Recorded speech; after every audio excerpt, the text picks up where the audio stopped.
Assalamualaikum students, how are you? I am your physics teacher Masood Farid. Welcome to my YouTube channel Physics with Masood. So today we will discuss about tension and acceleration in the string के tension और acceleration string में कैसे पैदा होती है जब उसके साथ कोई मैस अटैच किया जाए।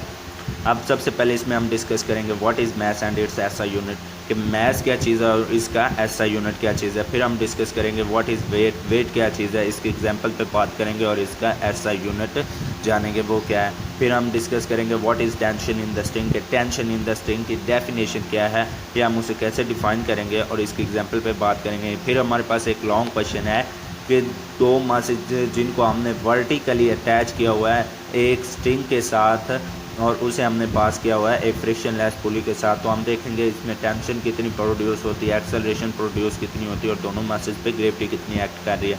सबसे पहले हमारे पास आ गया मैस क्या चीज़ है।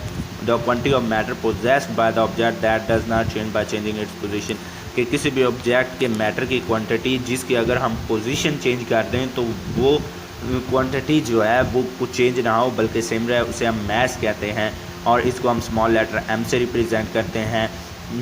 Mess is a scalar quantity, ये एक स्केलर क्वांटिटी है। Its SI unit is kilogram, इसको हम किलोग्राम में मेजर करते हैं यानी कि जिसको हम सिंपली केजी से रिप्रेजेंट करते हैं। इसकी एग्जांपल क्या है, a 60 kg car moving continuously with the velocity its mass remain same at every point along the road कि एक कार है 60 kg जिसकी हम कंटिन्यूसली मूव करवा रहे हैं विद वेलोसिटी v के साथ, सो इसका mass at every point in the road remain same रहेगा।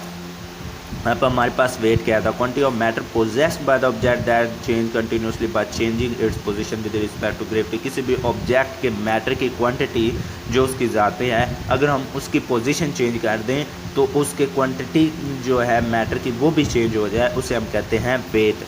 और ये अमल होता है फोर्स ऑफ ग्रेविटी के की बानिस्बत। अब वेट हमारे पास एक वेक्टर क्वांटिटी है और इसका यूनिट है न्यूटन क्योंकि वेट हमारे पास एक फोर्स है जो ग्रेविटी के एक्ट करने से बनती है। अब F इज़ इक्वल टू डब्ल्यू, डब्ल्यू is equal to m g यानी कि वेट हमारे पास मैस के डायरेक्टली रिलेट करता है। जितना मैस ज़्यादा होगा उतना वेट ज़्यादा होगा, जितना मैस कम होगा उतना वेट कम होगा। जी हमारे पास क्या है, एक कांस्टेंट वैल्यू है जिसकी वैल्यू 10 मीटर पर सेकंड का स्केयर है।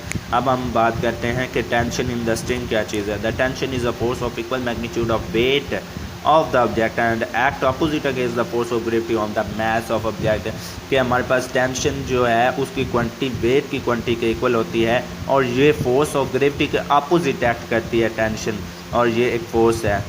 ठीक है, इसकी एग्जांपल पे अब हम बात करते हैं कि इसकी एग्जांपल क्या बनेगी।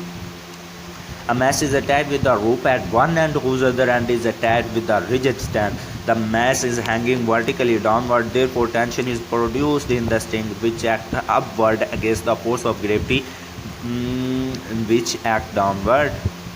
अच्छा, हमारे पास एक ऑब्जेक्ट है जिसका मास m है जिसे हमने एक टेंशन स्ट्रिंग के साथ अटैच किया हुआ और स्ट्रिंग का दूसरा सिरा स्टैंड के साथ अटैच है।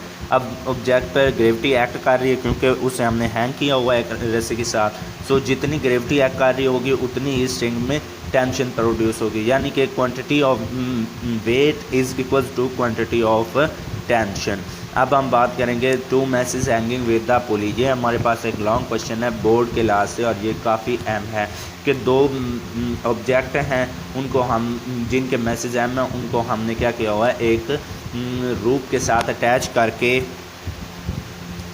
एक फ्रिक्शन लेस पुली से पास किया हुआ है। अब हम इसको डिस्कस करेंगे कि ये प्रोसेस टोटल है क्या।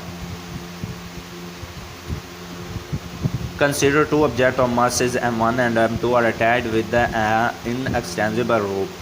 The rope was passed over through a frictionless pulley. Let mass m1 is greater than m2. Now balance them at same position with respect to ground.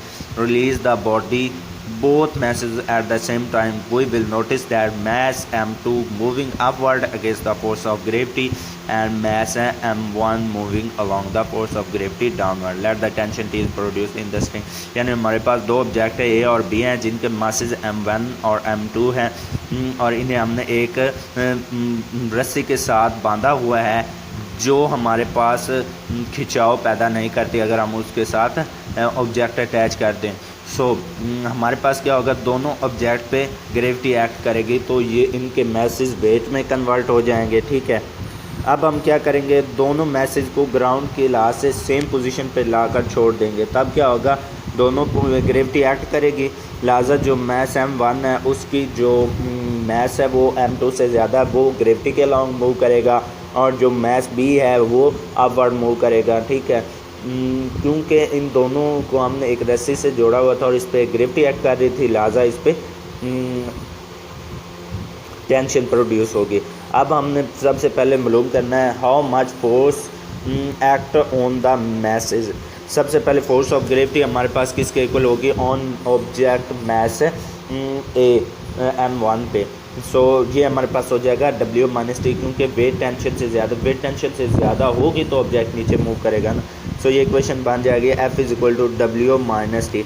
अब हमने फोर्स मालूम करनी है और वेट मालूम करना है। F हमारे पास ma के इक्वल होता है न्यूटन सेकंड लॉ के मुताबिक।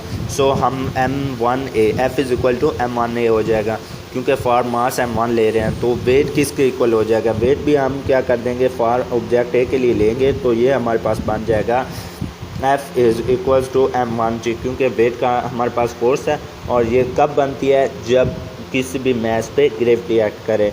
W = m1g। अब हम फोर्स और वेट की वैल्यूज़ को इक्वेशन में पुट कर देंगे।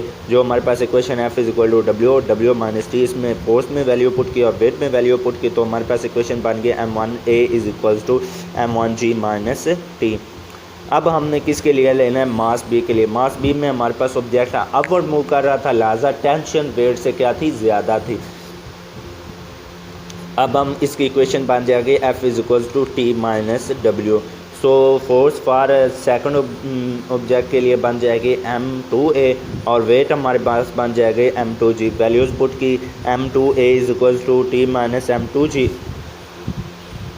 अब हम क्या करेंगे, इन दोनों इक्वेशंस को पुट कर देंगे।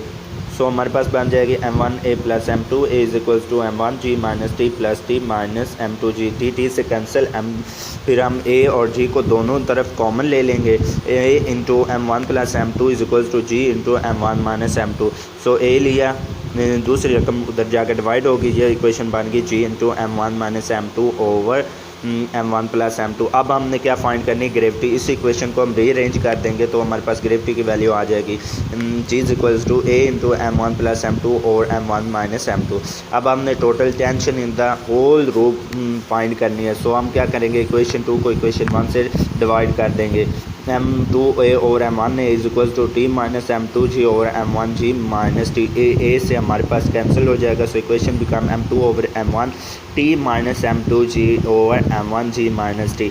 अब हम क्या करेंगे, इन दोनों इस इक्वेशन को क्रॉस मल्टीप्लाई कर देंगे। Equation becomes m2 × T - m2g और = m1 × m1g - T। अब हम इन दोनों को मल्टीप्लाई कर देंगे आपस में, m1 m2g - T m2 which becomes = m1 T - m2g। अब हम इन दोनों को जो T की वैल्यू उस तरफ ले जाएंगे और G की वैल्यू एक तरफ ले जाएंगे। Becomes T m1 + T m2। तो दूसरी जो इक्वेशन है वो जमा होगी, तो ये बन जाएगी 2m1 m2 × G।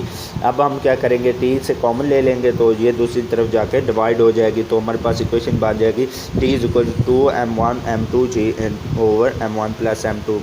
ये हमारे पास टेंशन की इक्वेशन है।